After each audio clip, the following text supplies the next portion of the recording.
malware. I guarantee you they came in at times when people are likely not going to be their sharpest, first thing in the morning, right after lunch, or right midday on Friday. Spammers, phishers, nation state hackers or whatever, they know that. They do their research on that. And so what I would do personally is if I see this is going on and I'm seeing a high click-through rate on emails, I would want to partner up with our training people and go, look, for our security awareness program, we need to teach people to be more vigilant during these hours.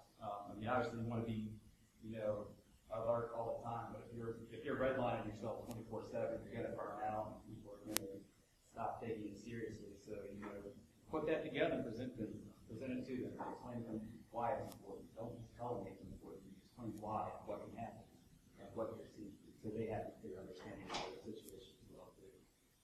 Absolutely. And let's shift gears for a moment and actually talk about some ransomware. So here you see, this, if you see this, chances are either you're on the BBC's website looking at the blog post that I found this on, or you've been infected with Petya ransomware. With that being said, Ben, let's go through this a little bit. All right. So, out of curiosity, right here to the right we have the contents of a Yara file. Yara being yet another regular expression analyzer. Based on the data here, by a show of hands, who thinks this is actual threat intelligence? Anyone? Oh, sorry, it's a little blurry. Let me read it to you a little bit. So right here we see description, WinRAR SFX module. It's in full word ASCII form. Then we have some lines about manual auth. The ID below indicates application support for Windows 10. A few other things like that. Then condition, we have uint16, file size, and some conditions. At the bottom, those are strings from binaries.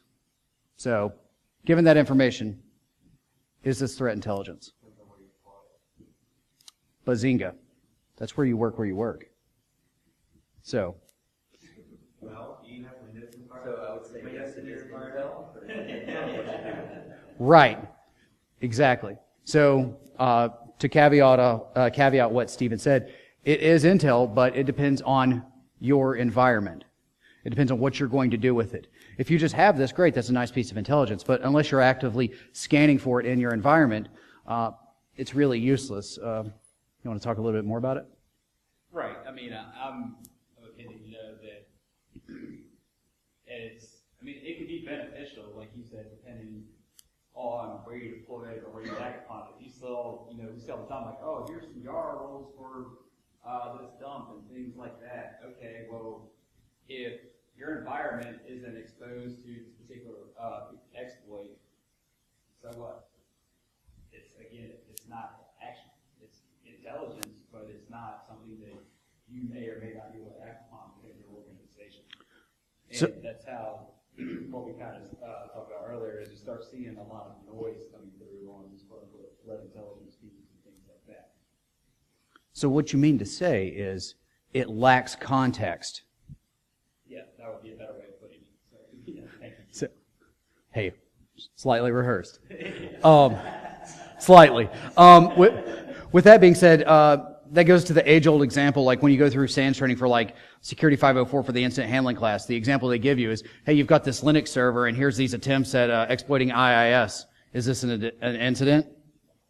No. Why? Because IIS is Windows and you're on a Linux box, so no. It's all about the context. So moving on, this is Jigsaw. Thanks, Stephen, for the pictures from your company.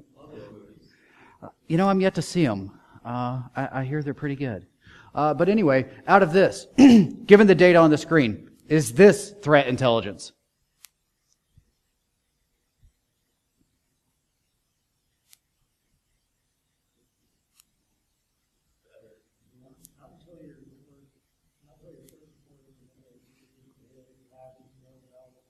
Absolutely. So again, this is intelligence, but until you apply it within your organization, within your enterprise, to get the context associated with it, again, you'll see application data and a registry key. What lacks the directory application data and registries? Yeah.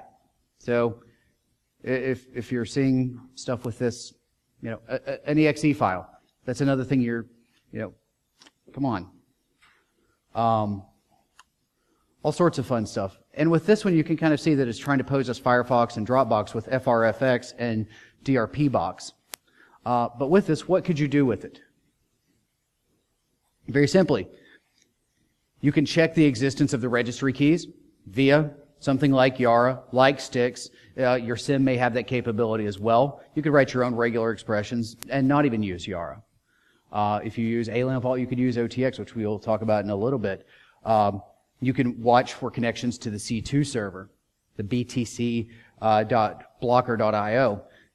You can monitor for files called bitcoinblackmailer.exe with the Firefox logo on them, by the way.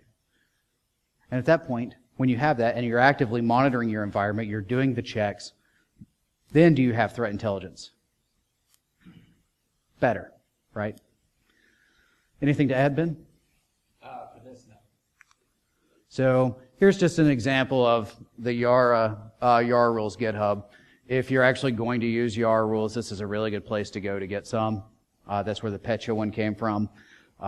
They've got all sorts of malware and other exploits there. So if you want to scan with it and actually get the data and interpret the results and act upon the results, then this is a good place to go. So, kick us off here. Incorporating with incident response. Well, like I said earlier, observing these trends and things like that impact your environment, the first thing to do would be to incorporate that into user training. We have a lot of people in this industry say that security awareness training and things like that don't work. I disagree.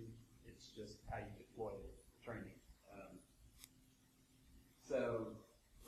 There's, like I said, if you're observing all these types of trends and things like that, you got spam coming in, spam campaigns launch first thing in the morning right when people are coming on work or sleepy, haven't had coffee yet. All right, let's take them like, hey, before you check email, get yourself open up, you can sit down and talk into that desk and start firing out emails. The proactive information sharing. You might see something come across your environment that could likely impact maybe a competitor or something to that effect. Somebody that's doesn't directly affect you, but be professional courtesy and give them a heads up. Just things like that. That goes into like intelligence sharing, possible threat hunting. I think most organizations aren't really ready to do, dedicated threat hunting, but there are, other things out there. I've seen exploit attempts against my network and looked at it, and it didn't work on us, and then I'm looking at it, another instance goes, well, I wonder if we did this here, would this have any effect on us? And it's like, oh crap, well, let's go ahead and get that signed up real quick. While planning prevention, plan for infection and response. Some people will say that assuming breach is the fetus. I disagree. I think that if you assume that you have an infection or a threat actor or any type of malicious intent going on within your environment, you should be actively looking for that. And you might be surprised what you come across. You might find something that you weren't looking for. One of the examples that I always think of is there's an episode of The Wire where the mayor told some of the Baltimore County workers, Baltimore city workers, hey, there's a broken down car on the street, you should go ahead and tow that. And they go, all right, well, what's the address? He's like, I don't know. He just leaves. So he has everybody going around trying to find the goes like, all right, dude, we got like 30 broken down cars off the streets. And he's like, cool, but that's not the one I was looking for. Keep at it. And little by little, the analogy here is you keep looking for problems as soon as you have them. You'll be surprised and you can fix problems that you have. That's a very core of threat hunting right there. So we came up with this elaborate definition of threat hunting, which was basically when you have someone in a defensive role using somewhat offensive tactics to try to find more advanced problems within your network, threats, the boogeyman, nation state, advanced persistent threats. I read some marketing sheets a few days ago. I apologize. With that, and the caveat I would want to add to, actually, what I would want to expand upon with the planning for infection, it goes to the age-old adage: it's not if, it's when. You can have a bulletproof security system. You could have like $5 million or more in security solutions, firewalls, IDS, next-gen everything, advanced persistent everything, hopefully the podcast as well. But with that being said, a simple social engineering attack could plant malware on a system that's able to pivot to your domain controller. So resiliency is key. So to plan exclusively for prevention is naive in the respect that human error will never occur, and it's human error. We're all going to make mistakes. It's just the nature of the beast. Another thing that I think that we need to invest a lot of time and resources into thinking about, not necessarily acting upon. Of course, harden your cloud services, your cloud instances, but you should definitely integrate that into your threat landscape and your incident response plan. So what happens when you have an AWS instance that all of a sudden starts firing outbound UDP port 80 packets? What do? Who do you call? What are your actions? What does that indicate? Could it have been prevented if you had proper threat intelligence? And the answer, honestly, to that is maybe. Right. Yeah. It's with this. There's just as much art as there is science as there is philosophy. And then anytime incident response comes up, we've got to talk about business continuity, disaster recovery, contingency planning, and the continuity of operations, simply upon the premise of a lot of things are the same. So here's another theoretical for you. You're watching the news. You see there's a tornado coming. Is that threat intelligence? Coming where? Towards you. Okay. With your mother-in-law on a bicycle. With her flying monkeys. So It's enough to know what you kind of, it's not enough to know when it's going to happen. exactly. It's fuzzy. So to kind of refine that a little bit, the sirens go off. You see on TV there's an EF5 tornado a mile and a half from your data center. Is that actionable threat intelligence? Towards. And it's your mother-in-law and her sister. On the bike in the data center. With the flying monkeys. And scream with malware on flash drive, screaming, "I'll get you, my pretty." So exactly. If you have a warm site or a hot site, call them up and be like, "Hey, there's an EF5 headed towards our data center. You might want to head to the site." You know, especially if it's a warm site. If it's a hot site, they're already there. But if it's a warm site, I would first call the employees in that data center and get that. Yeah, people first, buddy. Actually, you know what? Let's adjust this for 2017. Let's be realistic for a second. All right? I'm going to be real with you all. It's very rare that I'm this candid. What you're supposed to do is go outside and take a picture of it and put it on Twitter and Instagram with like 7 hashtags. Hashtag Stormflow. That's what I would do. And then send an email to the fire department urgently telling them that you're going to need their assistance later. So, extra credit if you know the reference there. But either way, you've got to actually incorporate this with your training and your culture. So when you're talking about this, it's going to amplify your proactive stance. And this is very much towards the incident response perspective. Get your employees engaged. To skip to that bottom point, you need the management commitment. If your employees know that management is not committed to your information security program, your training program, your incident response program, why should they be? That's the exact opinion most of them are going to take. You're going to have some that are going to without deviation, continue forth. But if you have management commitment, it's going to be a better program all around. But also to that effect too, that engagement works both ways. So maybe you're in an environment where you feel management may be lackluster in regards to engagement. You can challenge them yourself with that. Don't go, hey man, look, we're about to get real serious with this, but you can go, hey, where are we at with BCPDR? I see this. Present your ideas up to them. And sooner or later, if you keep addressing the issues, they're going to at least do something. And if not, well then, at that point, it's outside of your realm, and they fall in that sort of graceful.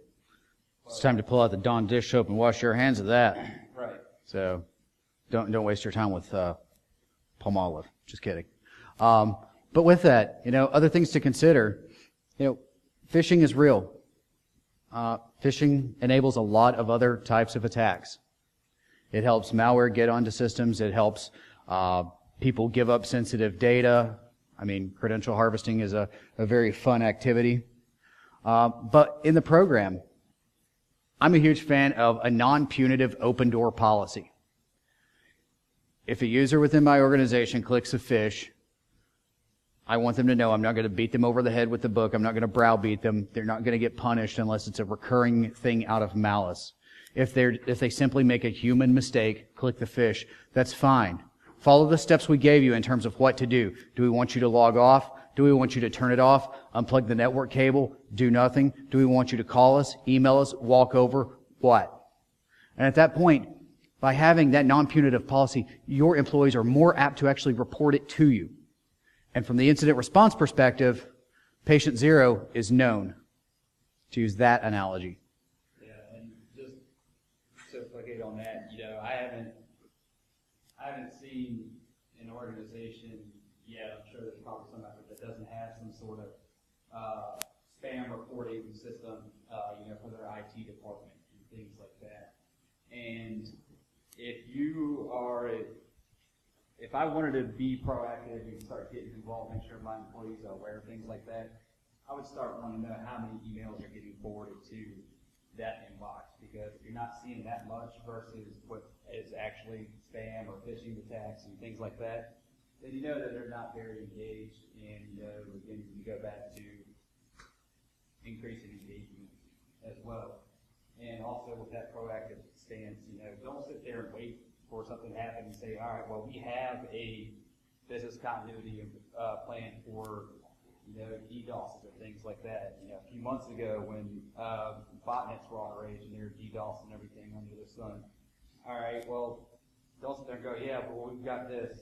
Let's start looking at a backup solution for when this doesn't work, just to be safe. And start, maybe it's not that time of the year to do your tabletop exercise or anything like that, but maybe you want to go ahead and bump it up a little bit early so it's fresher in people's minds. And it's a good being proactive in your incident response plan. Absolutely. And the final point I have on this slide in terms of training people, one thing I'm actually working with in terms of trying to increase awareness and have successful awareness programs, I found that training people to protect their children online is an excellent way to hit home, because that parental instinct kicks in. It's like, you don't mess with my kids. I don't have kids, but if you messed with them, then you might meet Negan, and I might bring Lucille. That's just how I am. My niece, I do the same thing. So if someone, if you train people at work how to protect their children online, they're going to take that home. They're going to find applicability for it. They're going to think about it. It's going to resonate with them, and then they're going to bring it back to work. And when they bring it back to work, that's going to create the secure environment for you. Do you have anything else to add before we shift to the demo portion?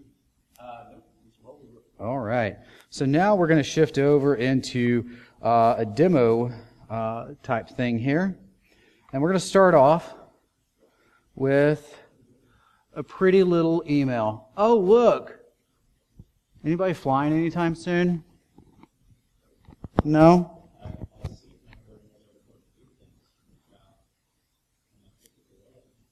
Yeah. I can't find my cursor. There. Yeah. I I heard that United's CEO beat up Delta's CEO. Well, I don't know if you guys saw the tweet earlier, but UFC, they're having an event here in Nashville tonight. They actually tweeted that the main event now has the United CEO. It's going to be a tag team main event.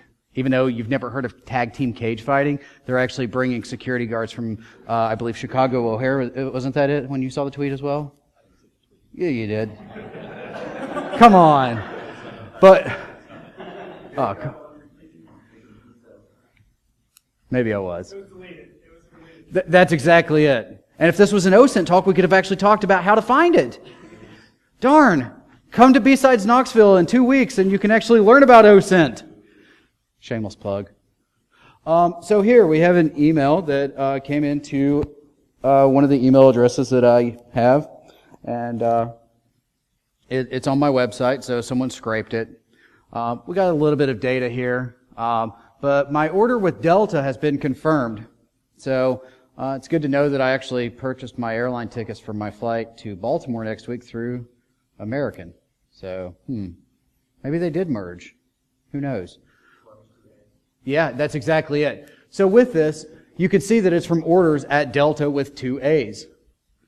With that being said, you can see that there's a little bit of wonkiness right here with their URL. Oh, that says it's delta.com/orders viewticketonline.do. That seems legit. Let's see.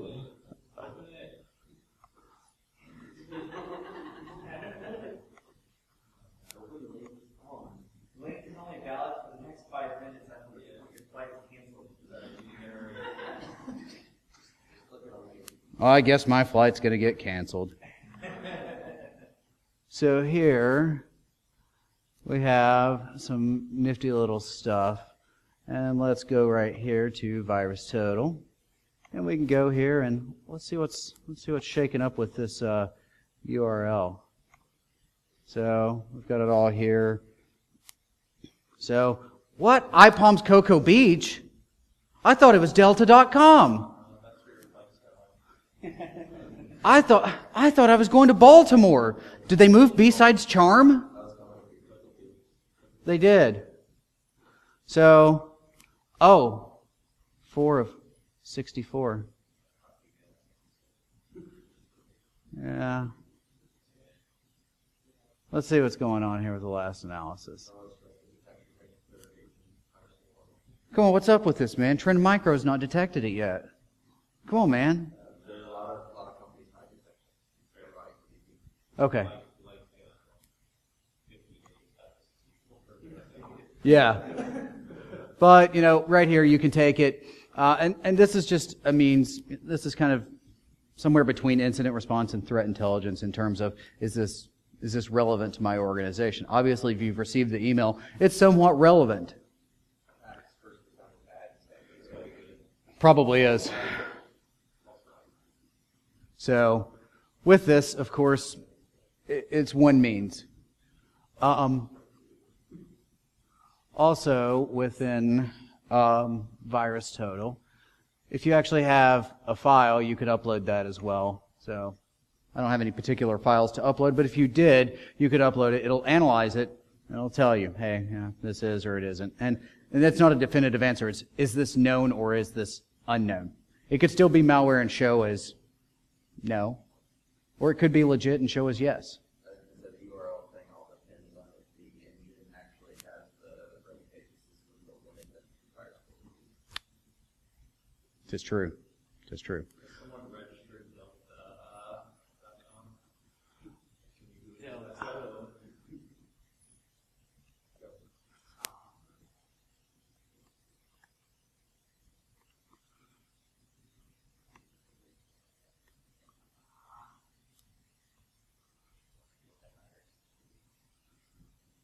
Come on, man. There we go. Oh, perfect privacy. Oh, yeah. There we go. They have 3.5 million domains. You don't actually have an account if you need to do it. Where? Oh, okay. hard to see on this screen. I apologize.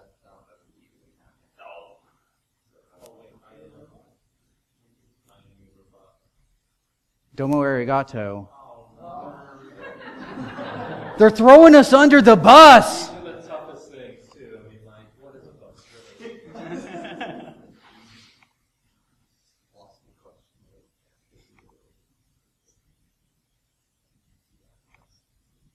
First try. Yeah. But there's been 89 historical references. So we'll have lots of my screwed up from regular straight lines. Yeah. Probably the real delta. No? Before they put private on. Ah. Yeah. So here's another place when talking threat intelligence. This is a tool. Do you want to kind of hit the high level on this? No? Okay. This is OTX. This is an Alien Vault product, Open Threat Exchange. It is an example of threat intelligence.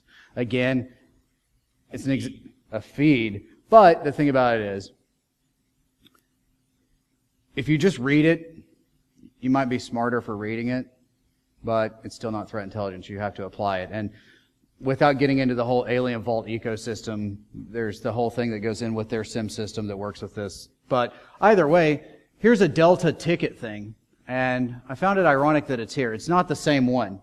But here's some pieces of data that actually feed into it to help you out. So here we see, there's the reference that talks about it. It's got a VBA macro, .doc. Surprise, surprise. Think back to that slide. It's one of the number one vectors. From here, within the summary, we see we have one URL, 15 IP addresses, 4 domains, an email address, and a host name. So, given that information, let's send it to the jury again. Is this threat intelligence? Okay, good, good. If this were a course, y'all, they'd be passing. We're good. So, finals week, next week. So, but with it, we see that there's a different URL associated with it. So, and this actually came up from me searching Delta with 2 A's. That's where it came from. So, with this, what could you do to actually use this as threat intelligence? You could set up monitoring rules, perhaps, looking for incoming emails from deltawith2as.com. You could block it. You could watch for traffic to or from these IP addresses. Same thing with the URLs, the host name. You can watch out for all of this stuff. Or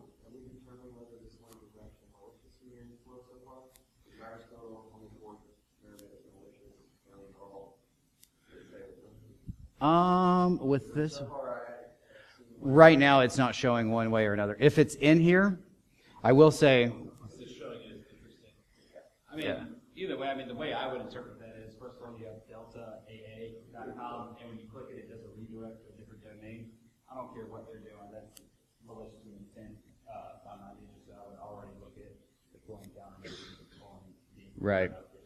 And in some organizations, if you have the team and the talent to do so, getting that file and actually reversing it and getting even more actionable information out of it to create a YARA file for that specific document or a STIX file, whatever you want, anything, any regular expression to look for things like magic numbers contained within it, the hash, the file size, various characteristics. You could do that, but the thing is not every organization has that capability. And downloading the file can be very tricky because if one sleight of the hand and you click it, well, you're executing it. So you would need a dedicated system to actually get it there, to actually let it do its thing. You could detonate it if you have that capability as well. And when I say capability, I'm referring more of the talent internally as opposed to the ability to double click and let something run. Or the budget. Budget, talent, pretty much in line. Budgets by talent. So, but this is just one example. So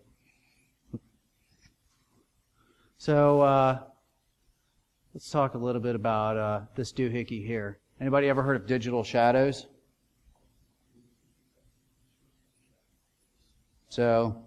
let's just skip the marketing data here. And, do you want to tell us in essence what they do?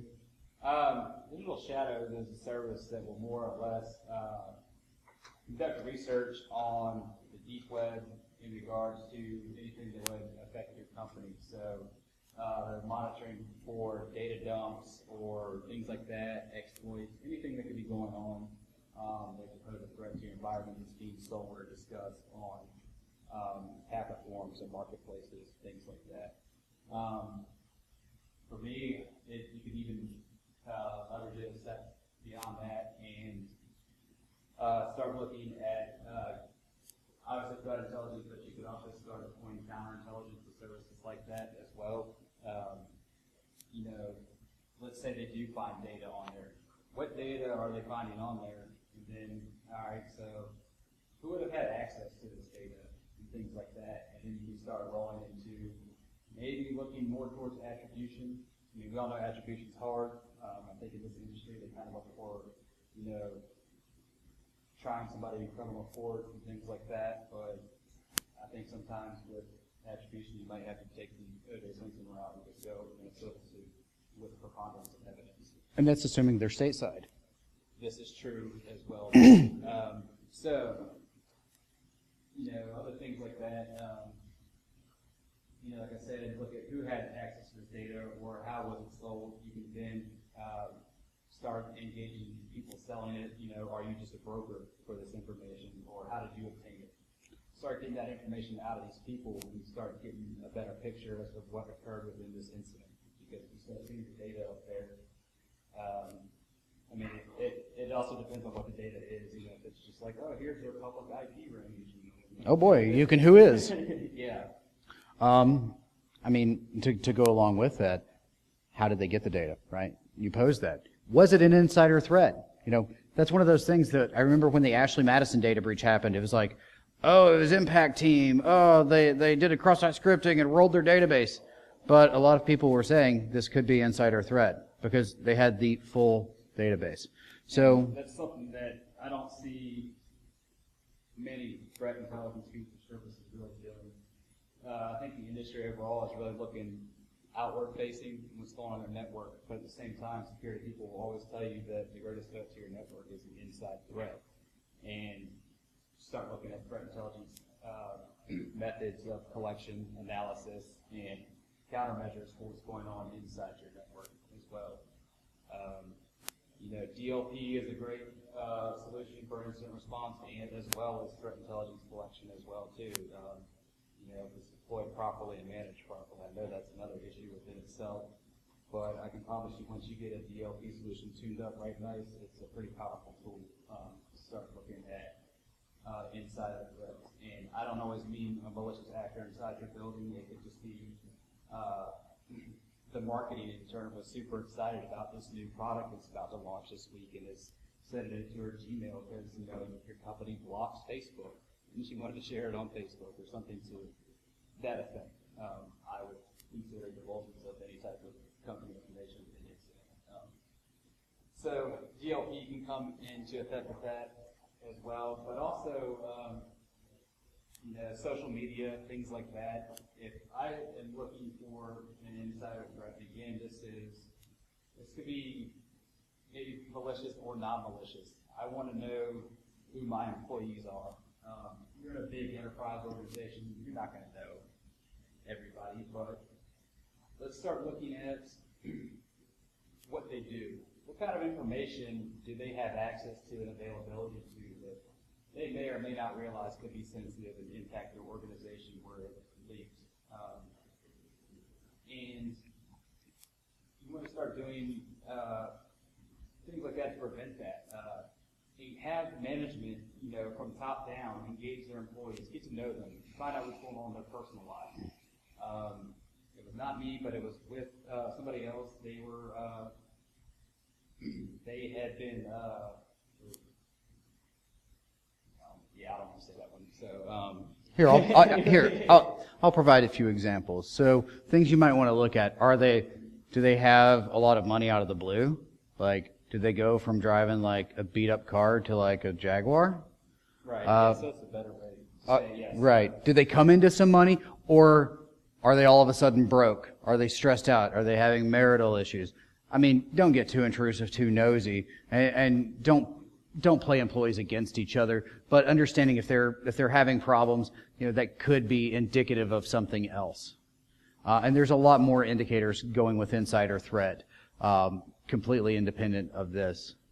And maybe, there's a team that has access to trade secret data that's highly sensitive, and if it were stolen, your organization will lose millions upon dollars of R&D dollars, things like that. I would want to make sure that those people working on that project are as happy and content where they are, because a lot of times when you do have a malicious insider, it's because they're a disgruntled employee, or as others see that they have someone leveraging something over their head in regard to their personal life, be it them directly or maybe they have family in a different region of the world that they're being leveraged against to get this particular piece of information that your organization has. So I just kind of want to know, hey, what's going on? Talk to them. And then, like you said earlier, don't be punitive with stuff. If they do have issues like that, your organization should be doing whatever they can possible of trying to help them out of that situation. I know a lot of companies have EAP hotlines and things like that, but it's like, oh, if you're broke, all right, well, what's up? Why are you broke? Are you, trying to go back to school? Are you going through a divorce? You gambling? Yeah, are you gambling? You been going to Tunica? Yeah, right. Or is it, you have a family member overseas who's being held hostage and threatened against. And if that is, you need to know that, and there's not a whole lot you as an organization can do if that happens, but you at least know that there's somebody coming for that data, and you need to start looking at how you're going to protect that and what you can do to get out of the situation. I mean, at that point, I wouldn't put it on the organization. You should probably call the FBI or State Department. But Absolutely. yeah, so I would also look at social media. And most people, try not